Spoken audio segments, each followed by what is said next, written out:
Hi friends, स्वागत है आपका देव दीक्षित सॉन्ग्स पर। इकोनॉमिक्स का नया टॉपिक जिसमें 3 चीज पढ़ेंगे हम, राजकोषीय नीति, बजट और सारे घाटे। यानी जो घाटे आप कभी नहीं समझ पाए, आज 100% समझ में आएगा, मैं वादा कर रहा हूँ। दूसरा, मुझे उस टाइप का थंबनेल बनाना नहीं आता है, एक बार देख लिए जादू हो जाएगा, एक बार पढ़ के तो देखो। एग्जैक्टली मैं वो लिख नहीं पाता हूँ, बस मैं ये है कि अगर आप वीडियो देख रहे हैं तो आपको समझ में पूरा आ जाएगा, ये पक्का। मेरा नाम देवेंद्र दीक्षित है और 2016 बैच पीएससी में अभी सीओ जनपद हूँ। चालू करते हैं बिना टाइम वेस्ट किए। राजकोषीय नीति। राजकोषीय नीति समझाने से पहले मैं आपको राजकोष बता दूं। राजकोष मतलब सरकार का खजाना। तो ये क्या होता है, इसमें पैसा कहां से आता है और इसमें पैसा कहां से खर्च होता है, जब तक मैं आपको ये नहीं समझाऊंगा, जब तक आपको राजकोषीय उस खजाने को बड़ा करने के लिए जो नीति बनाई जाती है वो क्या होती है समझ में नहीं आया। चलिए स्टार्ट करते हैं फटाफट। राजकोषीय नीति मतलब राजकोष मतलब सरकार का खजाना, और इस खजाने में पैसा कहां कहां से आता है वो देखते हैं। तो सरकार की आय कहां कहां से होती है, तो सरकार के पास आय 3 तरह से हो सकती है। एक आय होती है राजस्व आय। राजस्व आय से मतलब ऐसा कि टैक्सेस के रूप में है। राजस्व से मतलब सिंपल से ये होता है कि ऐसा कोई भी पैसा जिसके बदले में सरकार के ऊपर कोई जिम्मेदारी नहीं बनती। कोई जिम्मेदारी नहीं बनती मतलब सरकार पैसा लेगी, उसके बदले में उसको कुछ भी नहीं देना है। सिंपल सा मतलब सारे टैक्स। सरकार टैक्स लेती फिर आपको कुछ देती है? कुछ नहीं देती है। तो एक सरकार की आय का हिस्सा क्या होता है? राजस्व आय, जिसमें सारे टैक्सेस होते हैं, डायरेक्ट टैक्सेस भी, इनडायरेक्ट टैक्सेस भी। डायरेक्ट टैक्सेस मतलब इनकम टैक्स, इनडायरेक्ट टैक्सेस जिसको मैं आपको पढ़ा चुका हूं, जिसको बोलते हैं जीएसटी, और वीडियो प्लेलिस्ट में जाके आप देख सकते हैं। तो सरकार के पास आय का एक प्रकार कौन सा होता है? राजस्व आय, जिसके बदले में सरकार को कुछ नहीं देना, सारे टैक्सेस उसमें आते हैं। दूसरा गैर राजस्व आय, मतलब टैक्सेस के रूप में आय नहीं है पर फिर भी सरकार के पास आय है। और सरकार वो आय कौन कौन सी होती? लाभांश। लाभांश मतलब सरकार ने कहीं कोई शेयर वेयर खरीदा है तो उसका में बचत हो गई है या कमाई हो गई तो उसको लाभांश बोलते हैं, डिविडेंड, जो मैं आपको शेयर मार्केट में पढ़ा चुका हूं।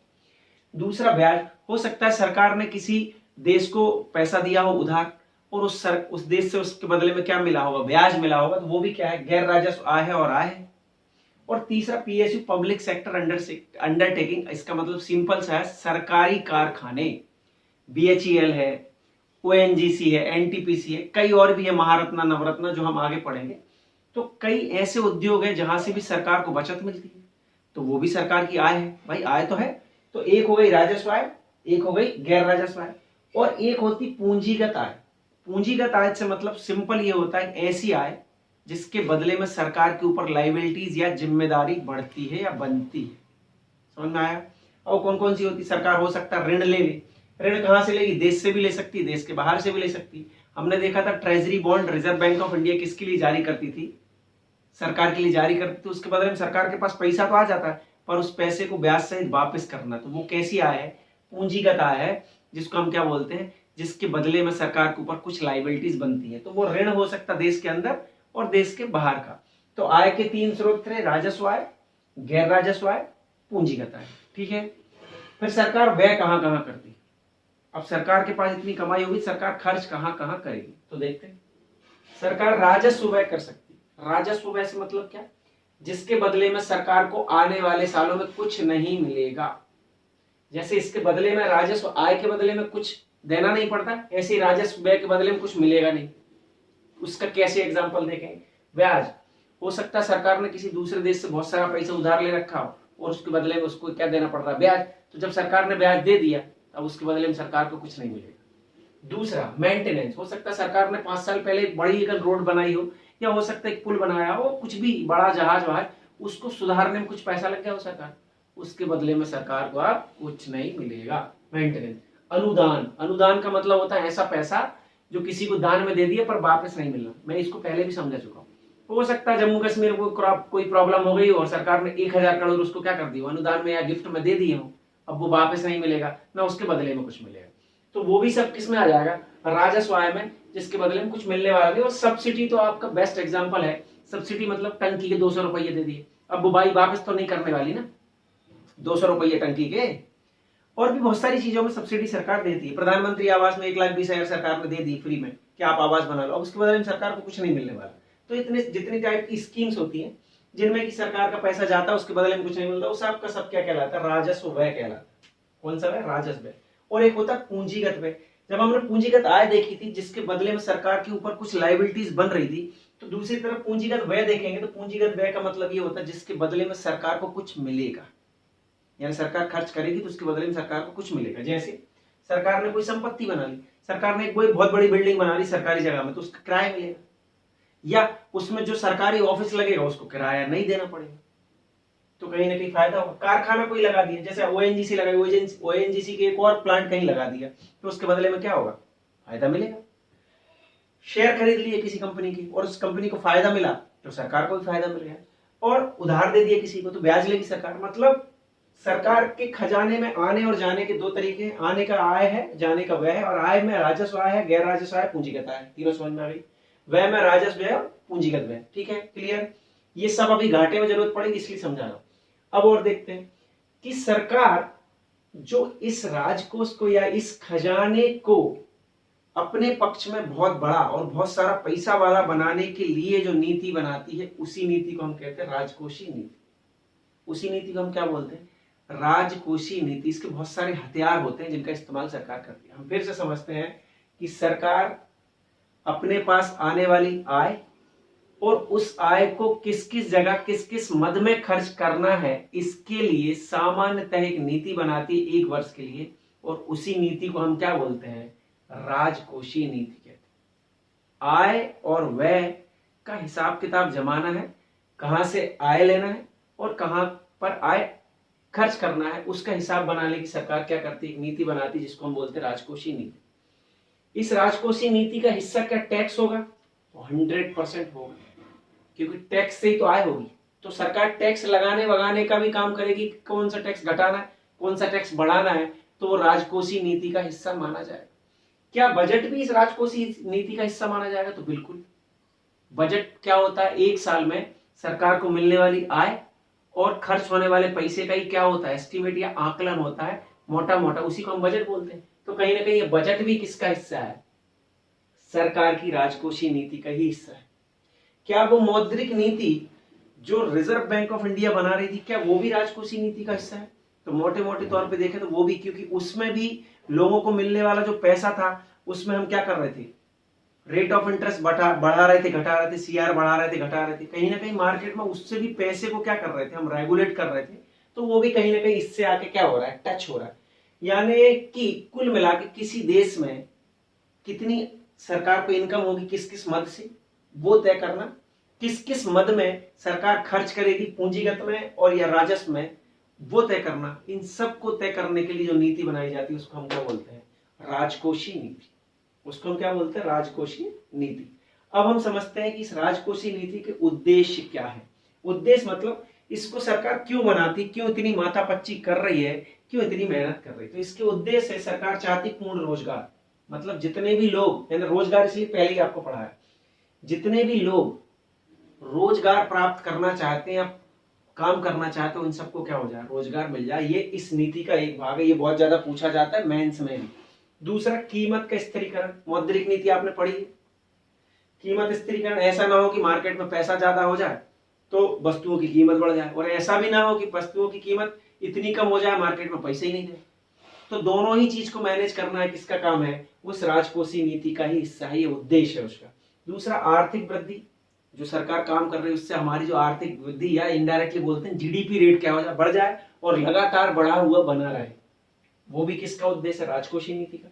साधनों का अनुकूलतम उपयोग। अनुकूलतम मतलब मैक्सिमाइज यूटिलाइजेशन ऑफ जो हमारे रिसोर्सेस है उनका, उसमें ह्यूमन रिसोर्सेज भी है, मतलब जितने आपके पास खनिज है, व्यक्ति है, संस्था है, उनका अच्छे से अच्छी तरीके से सफलतम उपयोग करने का उद्देश्य भी किसका है, राजकोषीय नीति। कैसे करती होगी, उनको लग रहा है कि भारत में युवा लोग ज्यादा हैं, सरकार को लग रहा है, और सरकार इनका यूटिलाइज करना चाहती है, तो सरकार क्या करेगी, कुछ ऐसी स्कीम लेके आएगी जिससे सारे युवाओं को क्या हो जाए, रोजगार मिलने की क्या हो, प्रयास करे सरकार, और उससे क्या होगा, उनका जो मानव शक्ति उसका क्या होगा, उपयोग हो पाएगा।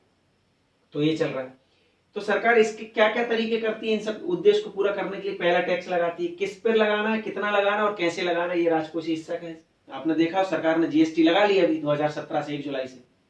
दूसरा, खर्च कहाँ करना है, किस पे करना और किस सेक्टर पे करना और कैसे करना, ये भी क्या सरकार तय करेगी। जैसे मनरेगा का सरकार ने बजट बढ़ा दिया ताकि गांव में रहने वाले लोगों को क्या हो जाए, मजदूरी मिल जाए। सरकार ने अभी तय किया था 3-4 साल पहले मोदी सरकार ने कि प्रधानमंत्री आवास बांटेंगे। भले ही सरकार का वो राजस्व है, उसके बदले में कुछ नहीं मिलेगा, पर किया किसने, सरकार ने तय किया, ताकि जो लोग मकान नहीं बना पा रहे वो मकान बना ले। तो कहीं ना कहीं ये राजकोषीय नीति के ये उद्देश्य है और उसको प्राप्त करने का तरीका ये है। तो ये हुई हमारी राजकोषीय नीति। अब इस राजकोषीय नीति से ही मिलता जुलता या बना बनाया एक भाग होता है जिसको हम बोलते हैं बजट। बजट क्या होता है, कौन पेश करता है, क्या है मामला। अच्छा, वीडियो सब्सक्राइब नहीं किया तो प्लीज कर ले, नोटिफिकेशन मिलेगा अगले वीडियो का, बस इसलिए, और कोई उद्देश्य नहीं है इसके पीछे। बजट, बजट का मतलब मोटी मोटी अगर परिभाषा देखें तो एक वित्तीय वर्ष में पहले भी रिजर्व बैंक के टाइम आपको समझा चुका हूं, भारत में एक वित्तीय वर्ष में मतलब एक साल में सरकार को प्राप्त होने वाली आय और सरकार द्वारा किए जाने वाले खर्च का मोटा मोटा अनुमान लगाने के लिए जो दस्तावेज तैयार किया जाता है उसको हम बोलते हैं बजट। और बजट क्या है, एक अनुमान है, एस्टीमेट है, फिक्स नहीं है, ये मतलब कम ज्यादा हो सकता है। एक वित्तीय वर्ष में सरकार को प्राप्त होने वाली आय और सरकार द्वारा किए जाने वाले खर्च का अनुमान ही क्या कहलाता है, बजट कहलाता है। तो क्या बजट का उल्लेख भारतीय संविधान में है, तो बजट का उल्लेख भारतीय संविधान में नहीं है। असल में बजट का उल्लेख नहीं है, पर बजट जैसी चीज का उल्लेख है अनुच्छेद 112 में, जिसको हम बोलते हैं वार्षिक वित्तीय विवरण, जिसको हम क्या बोलते हैं, वार्षिक वित्तीय विवरण, अनुच्छेद 112। और थोड़ी सी चीज देख लेते हैं, कौन बनाता है बजट। बजट बनाता है वित्त विभाग और वित्त मंत्रालय। और वित्त मंत्रालय के कई विभाग होते हैं, उसमें से एक विभाग का नाम होता है, कौन सा विभाग, बजट विभाग या बजट प्रभाग। और वित्त मंत्रालय का बजट प्रभाग इस बजट को बनाता है। बजट बनाने के लिए क्या स्कीम होती होगी, बजट क्या है, आय और व्यय का अनुमान। तो सरकार जो लोग टैक्स वसूलने का काम करती है उन सबसे पूछती है कि अगले साल तक आप कितना टैक्स वसूल सकते, तो मोटा मोटा अंदाज लगा सरकार को देती है। और फिर सरकार बाकी डिपार्टमेंट से भी पूछती है कि आपको कितना कितना पैसा चाहिए, तो वो लोग भी लिख लिख के दे देते हैं अपना। तो सरकार हिसाब लगा लेती है कि इतना आ रहा है, इतना जा रहा है, किसको कितना देना है, तो वही क्या है, अनुमान है। वो अनुमान आ गए, सरकार ने बना लिया, वित्त विभाग में सारा होमवर्क हो गया उसका, बन गया बजट। अब पेश कौन करेगा, पास कैसे होगा, तो मैं आपको बता दूं, पॉलिटी में आपने पढ़ा होगा मनी बिल। तो बजट को संसद में एज ए मनी बिल या धन विधेयक के रूप में प्रस्तुत किया जाता है, जो कि आर्टिकल 110 में दिया है, वो आप पॉलिटी में अच्छे से पढ़ेंगे। आर्टिकल 110 में जो धन विधेयक है, बजट वही धन विधेयक के रूप में किसमें पेश किया जाता है, संसद में पेश किया जाता है। संसद में दोनों ही सदनों में वो रखा जाता है। सारी चीज आप गौर से सुने, संसद के दोनों ही सदनों में रखा जाता है। रखता कौन है, राष्ट्रपति। और राष्ट्रपति के बिहाफ में कोई आदमी रख सकता है, और राष्ट्रपति जनरली ये काम किससे करवाता है, वित्त मंत्री से। यानी राष्ट्रपति के बिहाफ में, राष्ट्रपति की तरफ से वित्त मंत्री संसद के दोनों सदन में किसको रखता है, बजट को रखता है। किस रूप में, मनी बिल के रूप में। और मनी बिल के रूप में ही ये क्या होगा, फिर पास होगा। तो जब हम मनी बिल पढ़ेंगे तब हम समझ, ठीक है, इतना समझ में आया। और आगे चलते हैं, रेल बजट। रेल बजट 2017 से खत्म कर दिया गया अलग से, पर मैं आपको बता दूं 1924 में, यानी ब्रिटिश काल में 1924 में पहली बार आम बजट से रेल बजट को अलग कर दिया था, और 2017 में वापस आम बजट में इसको मिला दिया। तो ये क्वेश्चन आ सकता है, इसलिए मैंने आपको बता दिया। अब हम ये देखते हैं कि ये जो बजट है, जिसमें मोटा मोटा आय और व्यय का अनुमान होता है, ये कितने प्रकार का हो सकता है। ये बजट और ये राजकोषीय नीति में आपको इसलिए पढ़ा रहा हूं कि सारा का सारा अभी काम पड़ेगा किसमें, घाटे में। बहुत इजी तरीके से आपको सारे घाटे समझ में आ जाएंगे, बिल्कुल टकाटक। निष्पादनकारी बजट। निष्पादनकारी बजट से मतलब है परफॉर्मेंस बेस्ड बजट। आपने पिछले साल जितना रुपए सरकार से प्राप्त किया था, उसके बदले में क्या परिणाम दिए, क्या निष्पादन किया, क्या परफॉर्म किया, उसी आधार पे अगली बार फिर से क्या होगा, बजट बनेगा।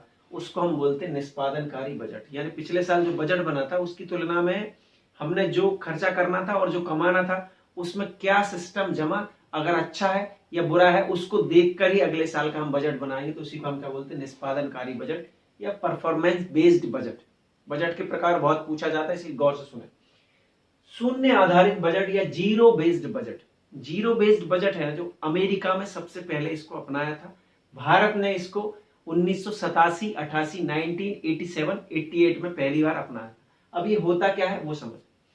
शून्य आधारित बजट से मतलब ये कि पुराने वर्षों में जो भी बजट पेश किया गया उससे नए बजट का कोई लेना देना नहीं, पुराना सब कुछ खत्म, नए सिरे से क्या करना, नया बजट बनाना पूर्ण रूपेण तरीके से, उसको बोलते जीरो बेस्ड बजट। पुराना कोई भी डेटा इसमें नहीं ले रहा है। और भारत में ये कब चालू हुआ, 87, 88 में।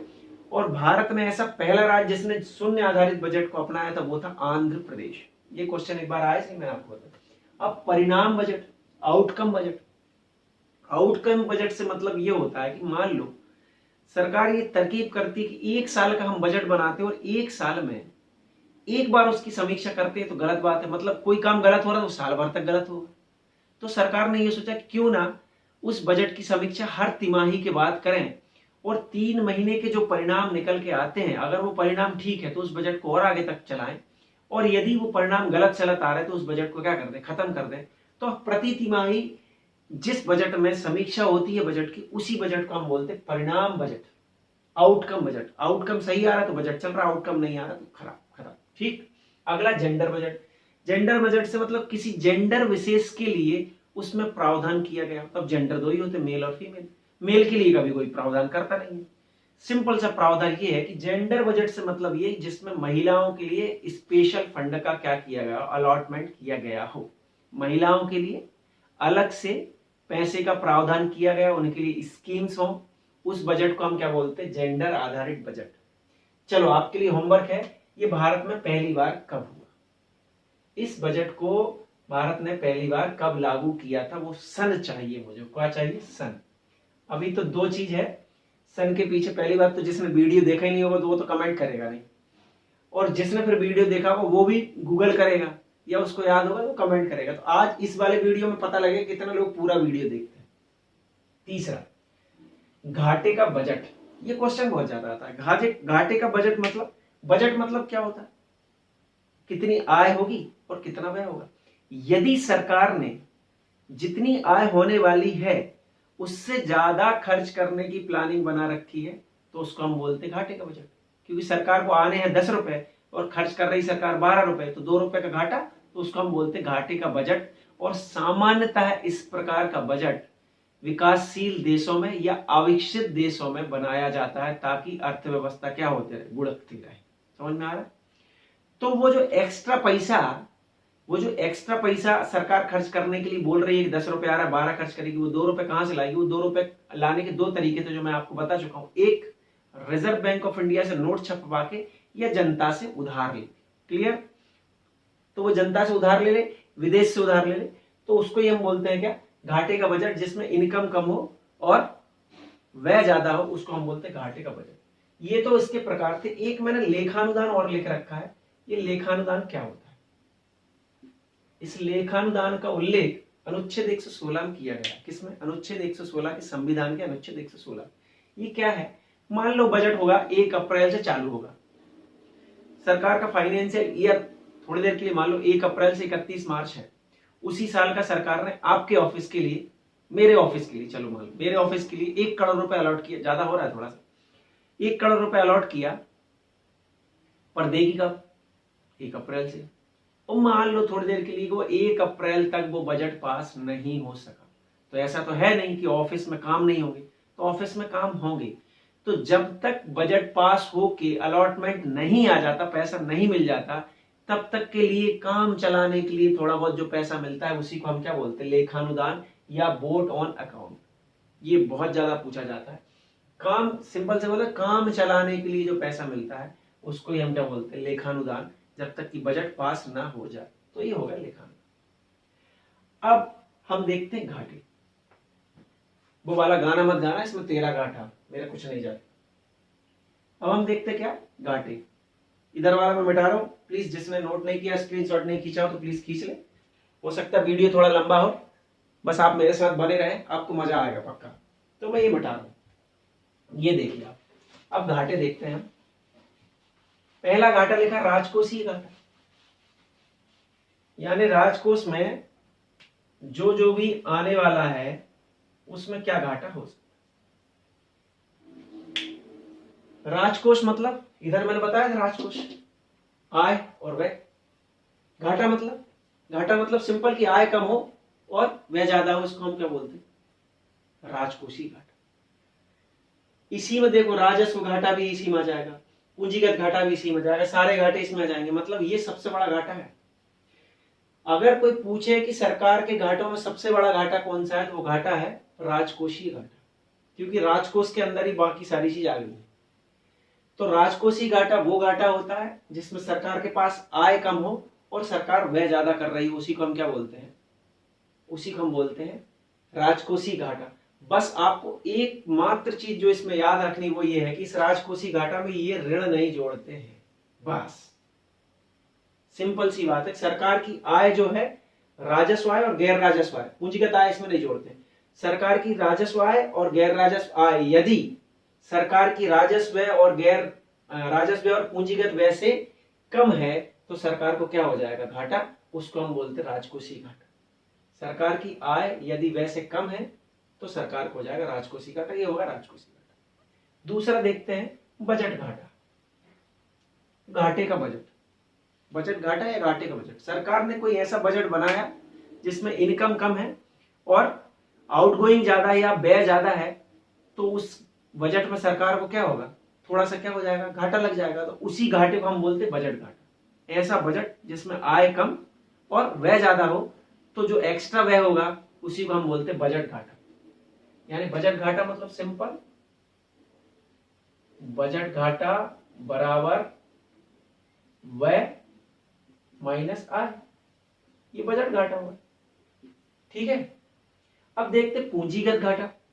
पूंजीगत घाटा, इधर आ जाओ, इधर देखो, ये सरकार की पूंजीगत आय है और ये सरकार का क्या है, पूंजीगत व्यय है। तो सरकार को यदि पूंजीगत आय कम हो रही है और पूंजीगत व्यय सरकार का ज्यादा हो रहा है, तो सरकार को क्या हो जाएगा, पूंजीगत घाटा। यानी पूंजीगत घाटा बराबर कुल पूंजीगत व्यय ऋण कुल पूंजीगत आय। पूंजीगत घाटा यानी कुल पूंजीगत व्यय माइनस कुल पूंजीगत आय। ये घाटा इसलिए आय इधर इसलिए लिख रहा है क्योंकि आय इससे कम होगी तभी तो घाटा होगा। तो घाटा निकलेगा व्यय ज्यादा आय कम, तो पूंजीगत घाटा। तो दूसरा आप बताओ राजस्व घाटा। राजस्व घाटा सिंपल, सरकार की राजस्व आय माइनस सरकार की राजस्व आय यदि राजस्व व्यय से कम है तो घाटा। यानी राजस्व घाटा मतलब राजस्व व्यय माइनस राजस्व आय, हो गए इतना सा।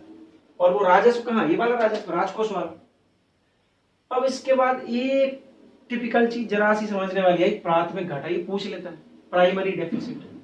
ये प्राइमरी डेफिसिट क्या है? ये प्राइमरी डेफिसिट एक ऐसा घाटा है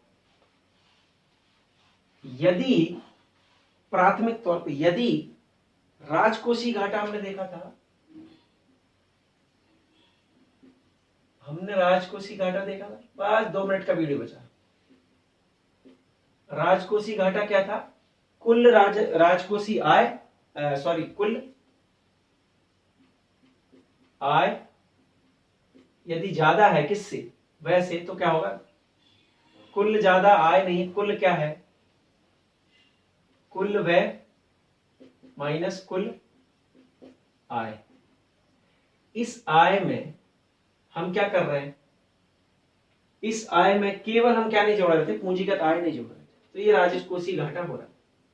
ये क्या हो रहा था, राजकोषीय घाटा हो रहा था। अब यदि इस राजकोषीय घाटे में हम क्या कर रहे हैं, सरकार क्या कर रही है, ब्याज भी दे रही थी, हमने देखा था ब्याज में ब्याज दे रही थी। अगर इस ब्याज को, इस राजकोषीय घाटे में से इस ब्याज को घटा दें, राजकोषीय घाटे में सरकार जो ब्याज देती है उसको घटा दें, तो वो निकल के क्या आ जाता है, वो आ जाता है प्राथमिक घाटा।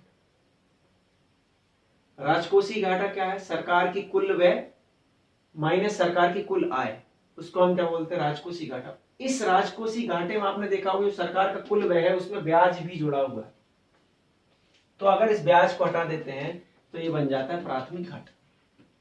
तो ये थे आपके घाटे। आपने 3 चीज आज सीखी, राजकोषीय नीति यानी फिस्कल पॉलिसी, दूसरा बजट कितने प्रकार के होते हैं, और तीसरा आपने सीखा घाटे।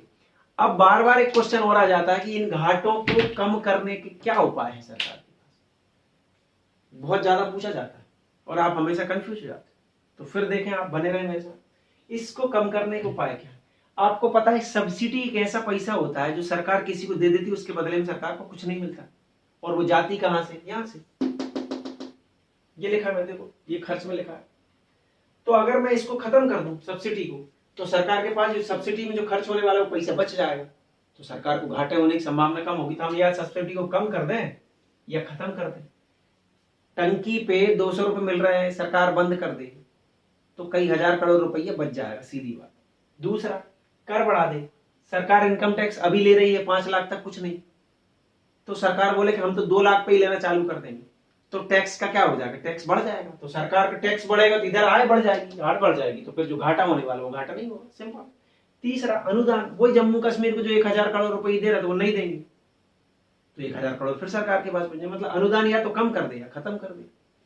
और बजट घाटा, बजट घाटा कम कर दे। सरकार हमेशा क्या कर रही है कि जितने रुपए उसके पास आने वाले हैं बजट में उससे ज्यादा खर्च कर रही है। सरकार ऐसा ना करे, सरकार बोलते जितने आई हम उतने ही खर्च करें, यानी बजट में जो हम घाटा भोग रहे हैं वो हम नहीं भोगेंगे, तो सरकार को घाटा, एक जो बजट घाटा कम होगा तो अपने आप बाकी घाटे भी क्या होंगे, कम होंगे, यानी राजकोषीय घाटा अपने आप क्या हो जाएगा, कम हो जाएगा। और सरकार बजट घाटे में 2 काम कर सकती है, या तो बजट घाटा कम कर सकती है, खत्म कर सकती है। ठीक है, अगला देखते हैं, पीएसयू। पीएसयू को मतलब पब्लिक सेक्टर अंडरटेकिंग। कई संस्थाएं ऐसी हैं जो सरकारी हैं और घाटे में चल रही है। वो घाटे में चल रही है तो घाटा कौन भर रहा है उसका, एयर इंडिया का और इन सब का, बीएसएनएल का, तो सरकार भर रही है। तो सरकार क्या कर दे, उनको बेच दे, उन संस्थाओं को बेच देगी तो क्या होगा, जो सरकार घाटा उसमें भर रही है वो नहीं भरना पड़ेगा, वो बच जाएगा, बच जाएगा। तो सरकार के घाटे थोड़े से क्या हो जाएंगे, कम हो जाएंगे, जो सरकार अभी कर भी रही है, जिसको बोलते हैं डिस इन्वेस्टमेंट। एयर इंडिया के शेयर बेच रही, कोल इंडिया के बेच रही, कईयों के बेच रही। अब क्वेश्चन थोड़े सिंपल सिंपल।